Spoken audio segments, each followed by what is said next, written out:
Hey guys, welcome back to the Crit Hit Wild character review segment. This week I'm joined with Fred and Brandon, and to continue the Asgard trend, we're going to be taking a look at Valkyrie. If you're listening to this on YouTube or watching this on YouTube, do know that we have a full version of this podcast that you can find on Spotify, Google, Apple, anywhere you listen to podcasts. And if you just want to hear a bunch of guys ramble on about Marvel related stuff, as well as just kind of talk about the hobby and get a little audio battle report that we kind of do weekly, then give that a listen. But yeah, without further ado, we're looking at Valkyrie, aka Brunhild. She has a 3 stat line across the board, and for 3 threats, she's coming in at 6 stamina and the size 2 medium mover. She has your standard 5 dice physical range 2 strike that gives you power equal damage dealt. She has a Dragon Fang Spender, which is range 2 7 dice 3 power cost, and this was affected by the recent updates that we saw to the game. So instead of a Wild Flurry trigger that she has, it's a Crit Wild Flurry now, and it also auto gives bleed. The second change that she had in the recent update was she has Asgardian Might, which is a terrain feature or an enemy character throw that's size 2. It's a short throw, but it now costs 3 instead of 2, so she can no longer double move throw. She has to give herself a turn to get some power to be able to use it. She has a 2 power cost charge, so move followed by attack action. She has a active Warrior of Legend, which costs 2. So during the next attack made by the character, for every crit and wild that you get in your attack roll, you can change 1 die to a hit. So pretty good there. And then she is Asgardian, so she gains 1 additional power. She does have 1 change on her flip side, which is that her stamina pool goes down to 5. So yeah, pretty solid 3 threat piece. What do you guys think? We'll start with you, Brandon. Yeah, I think she does what she's there to do really well, which is beat people up. She's got pretty good defense. She's got average defenses above, I think above average health for 3.1, maybe just slightly, maybe just at average. Um, I didn't pre-game for that. The range 2 attacks are they kind of stink. Like, not the attacks stink. Being restricted within size within 2 is um, it's kind of weird. I was thinking about this morning, kind of getting ready for this, is how much um, that has changed. Where it used to be so very common for everything to be range 2. There were a lot of range 2 attacks, and now there are just so many. It seems like every character that comes out is range 3. That every time it's like, oh god, everything's range 2. It's like ugh. Um, Yeah, but but she having a she does have charge. Yeah, charge definitely makes it better. A character throw also in a 3-point model is superb. Um, and nothing costing over 3 is super exciting. So, if she does get flipped, at the very minimum, you can do 2 things, most likely 3 things, where you can Dragon Fang, Asgardian Might, and charge, or Warrior Legend, if she gets taken out with the first 6 and, the 2 from the turn. So, very beneficial. Yeah, I think she's great. She plays awesome in her affiliations, which are A-Force, Asgard, and Defenders. I think she's a great piece for all 3 of them. I think she's a borderline must take in all 3 of them. So I feel like I'm kind of selling her a little bit low because I do think she's one of the best 3-point models of the game.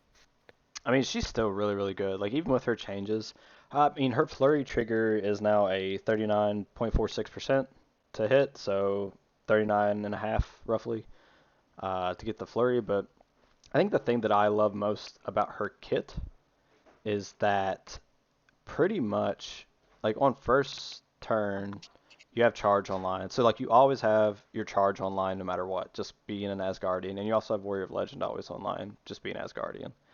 But pretty much from turn 2 on, she can do at least probably 2 abilities with her kit every single turn after that. And the turn that after you flip her, she can really do a lot of damage with Dragon Fang Warrior of Legend, especially if you use Doom Prophecy on her. So, what do you think, Fred? I like her a lot. I think that she is a great piece at 3 points. At 3 points, she's just one thing that I really like about characters like this are built to be functional in many different scenarios. Like she can stand and hit people really hard, or she can charge out and do substantial work. She's got and she's Asgardian, so she has a much better power economy than a lot of other characters. And at 3 cost, that's really handy. I've got a rules question about her actually. Hmm. So Warrior of Legend. It says during the next attack. So you have to pay for that before you do the roll, correct? Correct. Before Yeah. you declare the attack, yes, you have to do that. Yeah. So uh, you would hold on to doing you would only do that in the circumstance where you either need to do a ton of damage or you're gonna Dragon Fang. So that's, I mean, it's a nice attack. It's a nice little bonus. I don't see it as being in tremendous value at 2 power. I think that superpower is a little bit overcost, but I think that that's probably correct for a 3-pointer. I think that what you do is like you charge to get her places, and on the turns that you don't need to charge and she's already stuck in. Like I think that baseline every turn, at least in my opinion, whether you're either charging or you're doing Warrior of Legend, and then if you're just absolutely drowning in power, you do both. But you charge if you need to get somewhere, or you Warrior of Legend if you stuck in. I think that you always do one of those two, because I think that. I Go ahead. I see. My take on her is I want that Asgardian Might to go off, like Yeah, that's the fair. that thread. So I don't want to spend those 2 points on Warrior of Legend. I want to toss people because a 3-pointer. Take it from me, a person who regularly plays Lizard, that a 3-pointer with a pretty substantial character affecting throw is very handy. Yeah, I It think you're is absolutely correct. Battlefield. It is Battlefield. Just candy. It is candy on the battlefield. So that's kind of what I'm. It is only a size 2 throw, so it is a limited throw, but that does affect a good portion of the game. I think that I don't know the breakdown, but that's probably close to 50% of the models in the game. I believe it's more than Yeah, 50%. I it's more than believe 50. the mass majority Okay, of the yeah. models are too. I would like to chime in here. So a key thing I think you have to look at here with Warrior of Legend is it cannot cost 1 because then she can do it twice every single turn. Okay. Where she gets that extra power. Um, and another thing you got to think about too. So Warrior of Legend, because your concern is wanting to throw. So with Warrior of Legend, on your second turn you have 4 power, um, and you're probably going to be able to attack twice with your builder. Being able to Warrior Legend one of those is almost guaranteed for you to get the odds of you missing the 2 power and 2 attacks with Warrior Legend to get your Asgardian Might off is probably astronomically low. Okay, I see what you're saying, and I'm not saying that it's bad. I I just wanted to just give you a different perspective to consider that because when you look at it, yeah, it's like oh 2 2 3 like but where she's getting 2 power a turn, where she has a true builder, being able because even just hitting like a 1 crit or even I mean because if you hit 2 on 5 dice, now you most likely have 4 hits. and if those are crits, you get those 2 dice also. Yeah, so So you're gonna get extra dice. And if you happen to roll, and yeah, that's the you're one right. situation that you can roll into it, because you can change everything at the very end.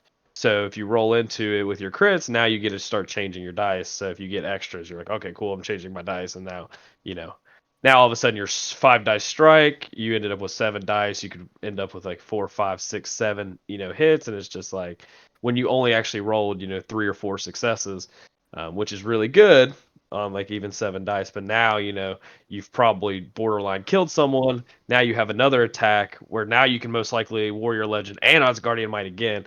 So it just kind of helps for those explosive turns. And then sometimes you just whiff, and now you have 2 power and you didn't gain anything, and you're sitting there real sad like. But It does offer a lot of explosive turns that a lot of 3-point characters don't offer a lot of the time. And I think Yeah. we can all agree that her kit is pretty stellar for a 3 threat, right? Oh yeah, Like charge. she has a great strike. Her Dragon Fang is a very good spender that is it's very reasonably cost, and it does bleed and can give you, flurry. No one's going to complain about a throw. No one's going to complain about a charge, and no one's. I mean, Warrior of Legend is a nice kind of dice fixer to have on a piece that clearly kind of wants to do violence, and then she gets an extra power turn. Like I think that this kit for a 3 threat character is just amazing. Like I think every single piece of it perfectly plays into what she wants to do and what her role is on the battlefield. Yeah. Yeah.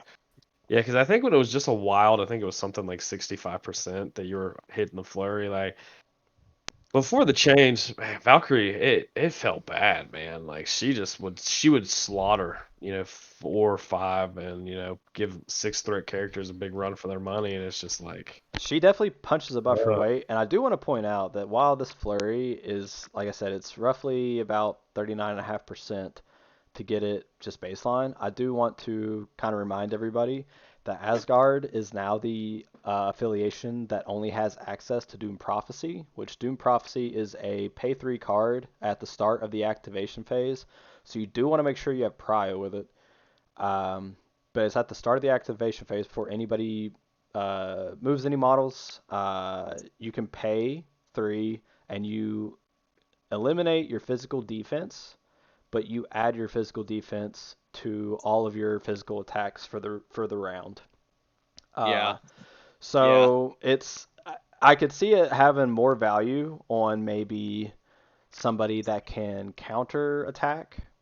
If Asgard, like if Scourge or Heimdall or somebody gets like a counter attack that's like an out of activation, I could. Whoa, hold on. I actually need to double check and see if it's for the. If it's For for the the. full round, or if it's Yeah, just I for actually need to their double turn. check myself there. Yeah. I can still the tell you next this. cleanup phase. At the start of the activation phase, now an Asgard character may pay 3 to play this card. You do not roll defense dice for physical attacks for the rest of the game, but you add dice to its physical attacks equal to your physical defense until the next cleanup. So if they, yeah, so I was right. So if they do get a character, which I would think would be Scourge, would be the one that would do it. But if they get a character that can do an out of activation on your opponent's like on their activation, like an attack, kind of like what a Venom has or something like that, then I could see it being very, very strong on them. But for right now, I think that Doom Prophecy is an absolutely excellent card to play on Valkyrie because she's so low threat, but the output that she can put out is just insane. So the turn that you flip her, if she's sitting on, if she gets 10 power in the power phase due to Asgardian, you could pay, 3 of that for Dragon's Fang, 3 for Doom Prophecy, so you're looking at 6 there. You could do a charge Warrior of Legend to get yourself somewhere you need to be, or just do a Warrior of Legend. And at that point, it turns your chances of getting the flurry on a Dragon Fang are 57% if you're Doom Prophesied and you're rolling 10 dice. So 57% there to probably get your flurry, as well as when you do get your flurry triggers, you're also gaining extra hits due to Warrior of Legend. She can really murder stuff the turn after she gets flipped if she's Doom Prophesied. And I think that, again, because of her 3 threat cost and the absolute output that she can do, I think that she's probably the best choice for it in Asgard. Maybe you guys disagree. I think Angela is also another, worthy person to take it, but I think that Valkyrie is probably the best. Yeah, I agree. I agree wholeheartedly because Angela, like, if you do this, Angela has a turn where she just murders something, and then if she dies, you're out a 3-point model in and that's an acceptable loss. It seems like it's really good on her. Yep. in a world of a lot more Winter Soldiers, it'll feel real bad to do that on Angela, losing a 5 threat to a range 5 Winter Soldier. I Just lose Angela ding, to ding, ding, range ding, ding, 5 ding. Winter Soldier when she's rolling 4 physical defense. Yeah, So, that's fair. What's 4 we're still losing that matchup. yeah. No, I really like it. I think I think that's the best place for it. I mean, there's also I mean, I feel like there are plays where you don't because I mean, if you're playing against like Convocation, or even like Midnight Suns where they don't have a lot of physical attacks, putting this on someone like Thor, who now gets to have a 10 die strike with the throw, uh, is nothing to scuff at, especially if they don't have those counterattack abilities, um, or they're not common if they're real low. But I think I definitely like that a lot. Um, I I think hope. I, I really hope that one of those characters has like an attack back. Because if you, I, I I hope so, but I also am like in this weird thing where I really want Heimdall to have like a save me, um, like oh a yeah, save. like Lockjaws, yeah, no, I mean I think that'd be pretty cool. But I want that to be an ability. Like I just want that to be like the primary point of that card is to be able to kind of just like pull characters and move them around, um, because I just think that would be really really beneficial to the Asgard. But I mean, I'm a broken record, and I think I just man like a 4 Asgard card that is just like Wakanda forever. Yeah, they Chef. have That would some be. they're tactics cards, which maybe we can like toward the end of the character review for Asgard, since we're kind of knocking them out, we can kind of look at them as an affiliation, maybe some of their tactics cards and stuff. But they have really good tactics cards. Oh Oh yeah. yeah, So yeah. Rainbow's Bridge, Odin's Blessing's great. Even Sibling Rivalry's, a good card. yeah, sibling Mhm. rivalry, I like it. Yeah, that's good. Yeah, I think Yeah. those are all, really good cards. And getting Doom Prophecy, like they've got a good selection. So I would like to have, a couple more. Just like I guess I would. I think Asgard is a affiliation that you should be able to play, just Asgard.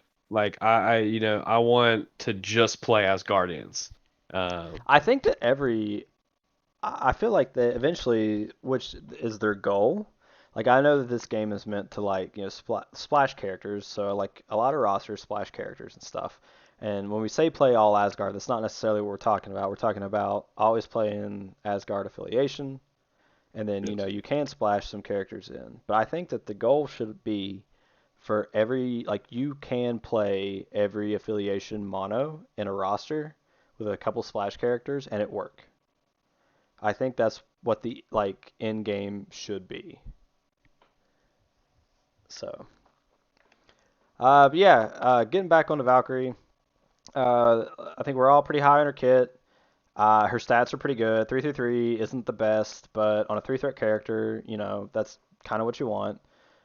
She has 6 stamina on her healthy side, which is really good for a three threat character. 11 health altogether.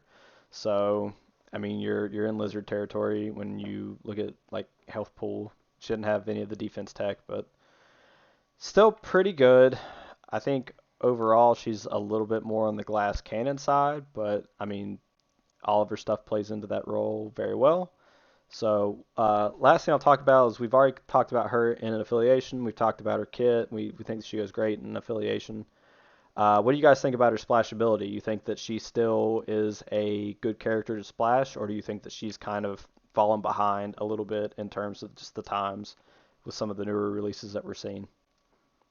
So I don't have a lot of experience splashing her because I've never done it. Uh, I don't know if she has a whole lot of splashability, if I'm to be perfectly honest, because she does she can dish out a large amount of pain for a 3 pointer, but oftentimes in the list that I am building, I want my pain to come from bigger boys. So I don't know. I may not be the right person to talk on this. Brandon, what's your take on splashability? Yeah, I have opinions here. So this is I feel like this is where I talk. I feel like always talk in this segment more than anybody for whatever reason. Mainly because I don't play the affiliations of the characters we talk about. Um, there's a lot of 3 point models. Looking at them, as far as splashability goes, I think I think she's definitely top 5 for 3 point models.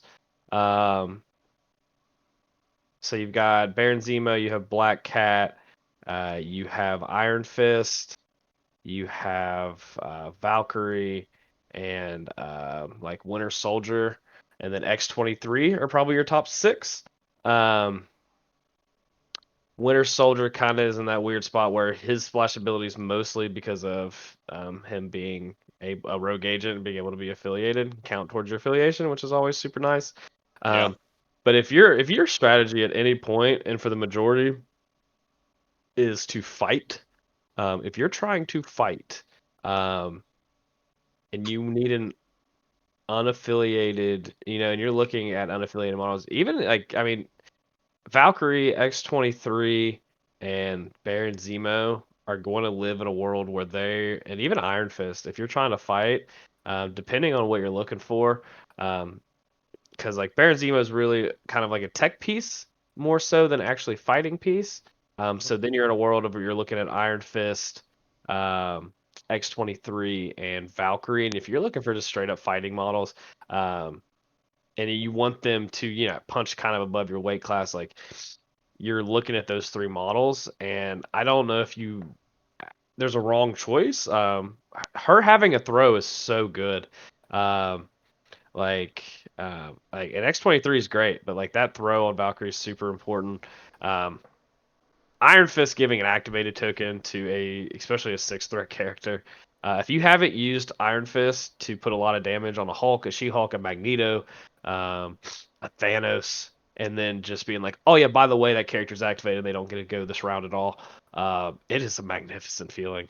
Especially You for a have to 3-point really put model. it together, though. Not really. He gets that extra power a turn. Like that Iron Fist is coming usually on turn 3. Pretty much every game, and that's kind of a real pivotal point with Iron Fist, but we don't have to talk about Iron Fist anymore. She also has more health than those 2 models, so I think those are your top 3 fighting models in your 3-point. So if you're looking at that, I mean, she has more health. She's got the extra power generation. She's got a throw. She's going to be able to use her power efficiently. I think she splashes in really well if you ever are in a situation that you want to fight, and I think she's probably better than 90% of affiliated models that are 3 threat that want to fight. Ooh, bold statement. So yeah, so I mean, just looking at the 3-point models that want to fight, like Ant-Man's not out there trying to fight. Mordo, no. Beast can, but not really. A lot of 3s are tech pieces, that more so than they are, just like Crossbones really wants to fight, but like he sucks. Um, like even like Drax Lizard? really wants to fight, but Lizard's a lot more of a tech piece. Uh, Lizard finds himself in a lot of the same places that Valkyrie would find herself, but he's not doing damage there. He's not there to do damage. He's there to hold He, down an objective or yeah, be in the way. you play Lizard because he's not gonna die, and he can throw and push pretty consistently. He plays a completely different game than she does. I Yeah, will agree with you on that. yeah. I think I'm gonna disagree just a little bit. I think that I think when you're talking about splashability and you're taking models for a particular reason, I think most of the time when you splash, it's because you need a tech piece. So I think a Yeah, lot of the Yeah. models that you're listing, I think that they kind of outweigh her as far as what you would reach for when you're looking for unaffiliated models to take. And I believe that all the factions that want to scrum or brawl, I think already have the tools in faction where they aren't reaching for another beater. They're reaching for somebody that's a little bit more of a tech piece. And if you're wanting something that murders, I think a lot of the factions at scrum probably now do reach for Winter Soldier instead of her because that gives you a backline point holder that can still affect the field. So I think that she does, to your point that you said earlier, I think that she's almost an auto include in all of her affiliated teams, but I think that her splash ability is almost non-existent. I am I- so glad that you two are so much better at putting these things to words than I am, because I think that you both have summed up my feelings very well. I think that she, to Brandon's point, I think she's an excellent beater at 3 points, and she is probably in the top 5 for beaters of splashable beaters, but she's not one of the top 3. And that means that and I don't think you take more than 3 splash of that 3 points. That's like if you're looking for someone to fill that role. If you do, you're looking for spam, and a lot of the spam that you go for outside of maybe Guardians, but then Guardians still takes, I think, X-23, but they also get to take Honey Badger, which is a different topic. But a lot of the kind of, so like if you look at Sam Wilson and the spam that he kind of takes when you're just running a shit ton of threes, they're all like very survivable, which she is not. So Yeah. I don't think that plays into the game plan. So, all right, well, so we've kind of taken a look at all of Valkyrie. So I guess we can move on to rating if you guys are ready. Oh, yeah. I'm ready. All right, I think I'll start this week, and I'm going to give her just a solid B. I think that she has good stats. I think that she plays into all of her affiliations greatly, and I think that she does her job well, but she does miss out on a lot of the splashability for me, which I think kind of puts her just out of the A territory. Yep, I think I'll stick with just a solid B. I think she's just a great all-around 3-threat piece in affiliation. Um, Go ahead, Fred. I think that I'm gonna shoot a little higher than you.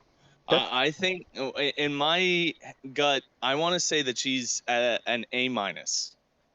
Okay. I think that her kit and just where she is as basically an auto include in 3 factions, just completely an auto include in 3 affiliations.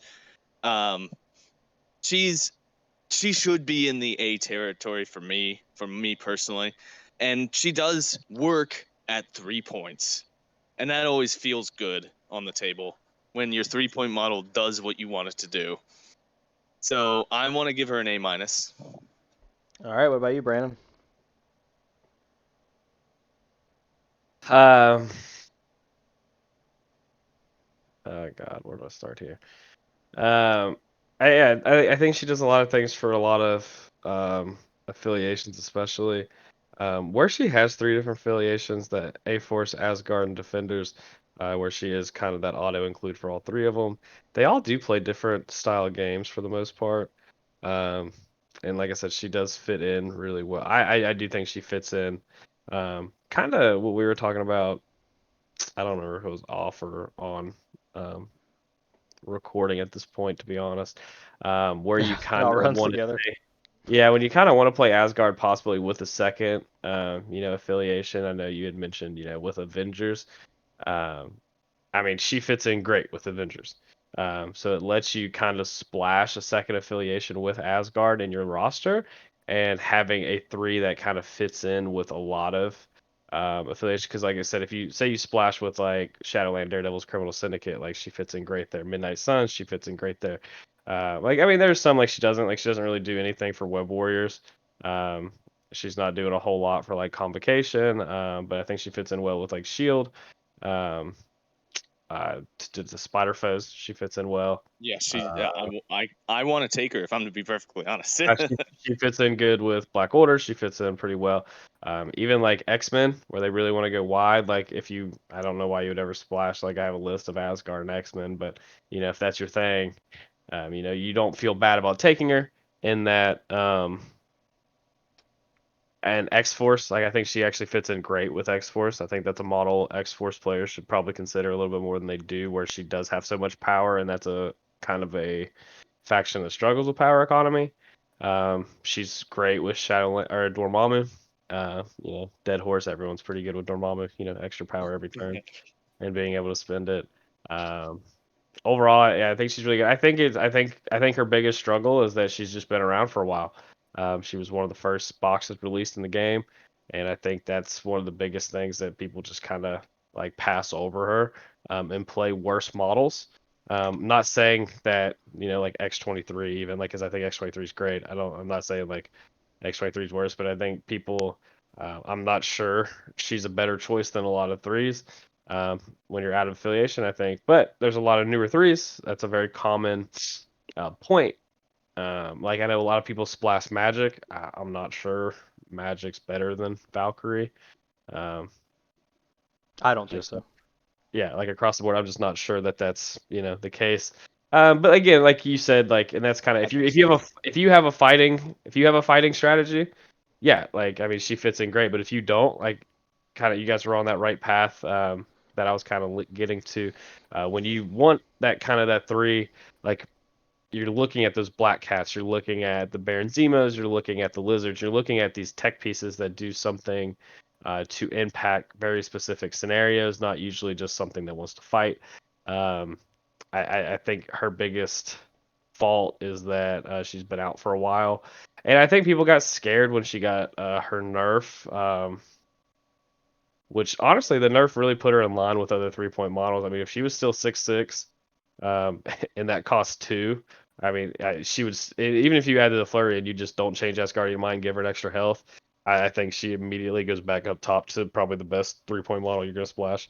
Um, just because being able to throw every single turn is just insane. Um, so yeah, I've got her. I've got her a solid A. I think she's just being an absolute auto include in 3 different affiliations. And if you want to play Asgard and splash an affiliation, odds are the affiliation that you're splashing, she's going to fit in nicely in that affiliation. Like Wakanda is a very highly splashed one. She fits in well with Wakanda. Her and Panther can kind of go do things, and Shuri and Okoye can kind of help out and do the thing. So I think you have a lot of play with it. So I think I'm gonna go with my solid A. And I am again the highest rated person from being like 10 in a row of lowest. So All right, well, we got an A, an A minus, and a B. So, all in all, we're pretty high on Valkyrie. I mean, we all like her. If you haven't put her on the table yet, I recommend you do it, especially in light of the recent Asgard releases that are going to be coming up. So, yeah, good piece. Moving on to comic books. Brad isn't joining us, but I do have some comic book recommendations if you want to check out a little bit more comic related stuff that Valkyrie is a part of. Um, and all of these can be found on Marvel Unlimited, so if you have a subscription to it, you can read everything that we suggest on the channel. But it's New Defenders 125 through 152.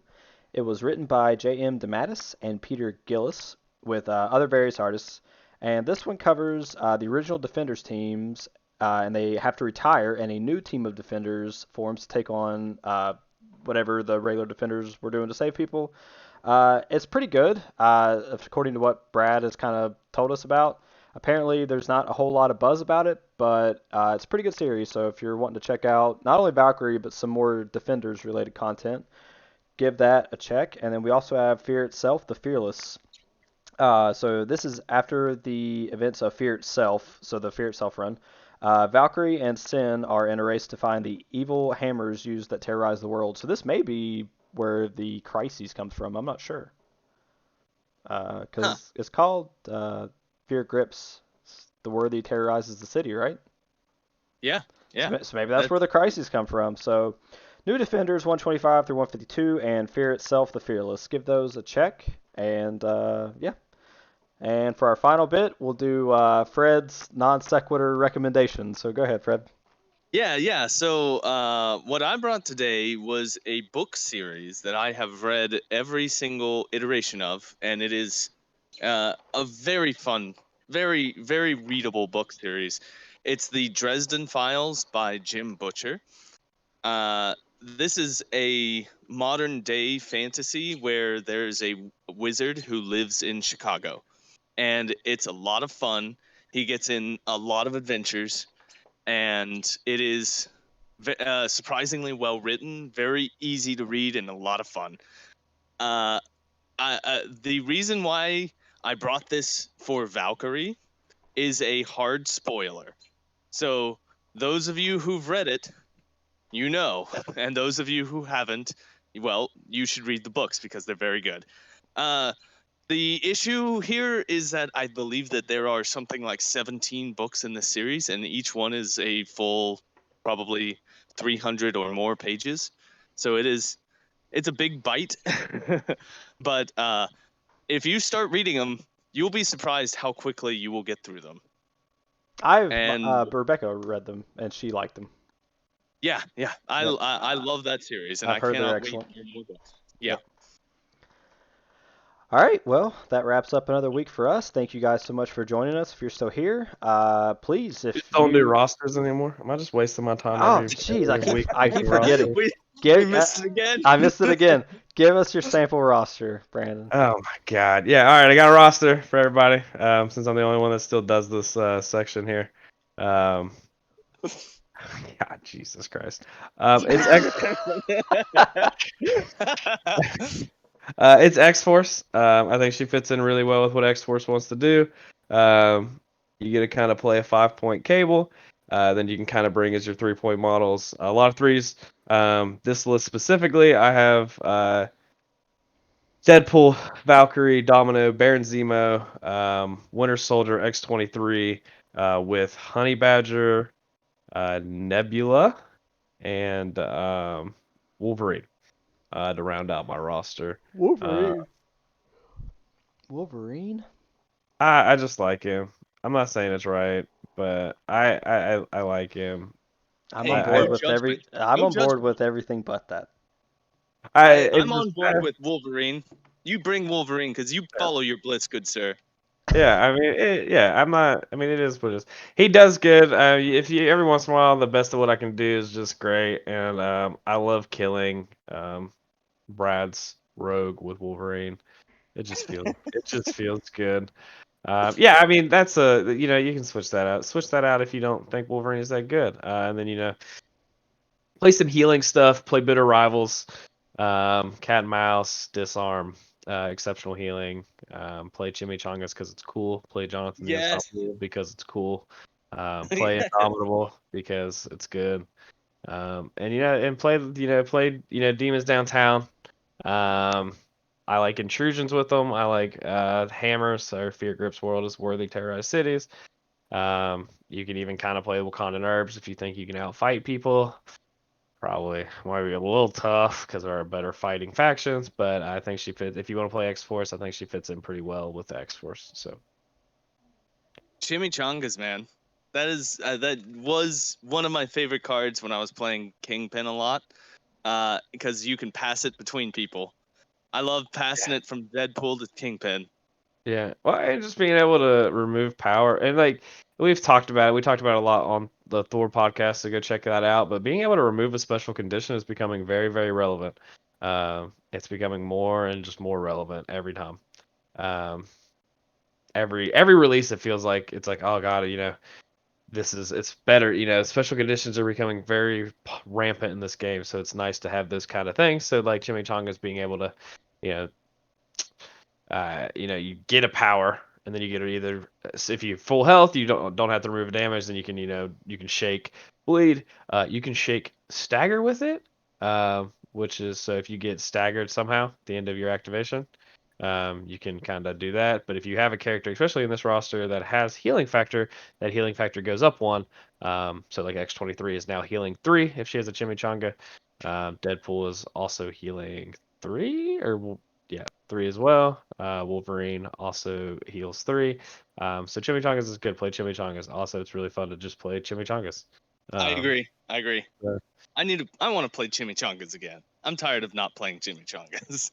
Yeah, I mean, it's definitely not as fun to not play Chimichangas. You guys, last time we talked so much about empanadas, and now I want Chimichangas. Damn it. Tortilla Factory. We're Be very there. well supporting every local Mexican restaurant by these podcasts talking about dishes that are very popular in those restaurants. Yes.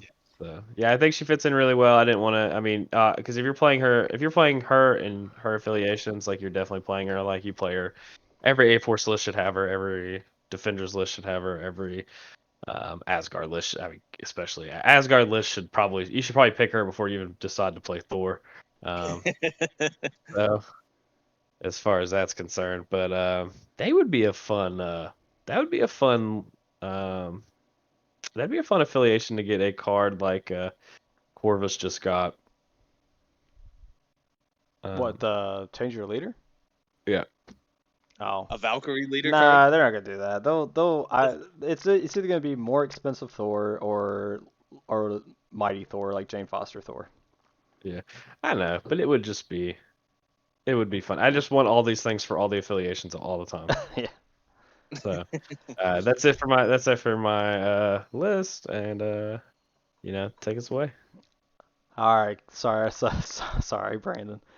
That does I mean, wrap I'm us. just gonna start making them. I'm just gonna stop doing it. I'm just gonna stop making one, and then Well, maybe I'll just keep forgetting just to trigger you at the end of every episode, and then you can give us our list. Maybe Hey, that's what'll. I have one. Bring her in Asgard. Hey, yeah, take her there, in There, Asgard. I'm There, gonna. there, we I'm joined in. jumping on you. Yeah. there, yeah. Player in Asgard, player in Defenders, and I got a text from Brad. He said player in A Force. So yeah, just do Her those and things. she, good combo. All right, guys. Yeah. That wraps us up for this week. So if you have still stuck around after all that, we thank you. Let us know in the comments below what you would give her. We'd love to hear what letter rating you guys would give her. And as always, if you deem it necessary, subscribe to the channel, give us a like and a share, and we'll see you guys in the next one. So take care, guys. Bye.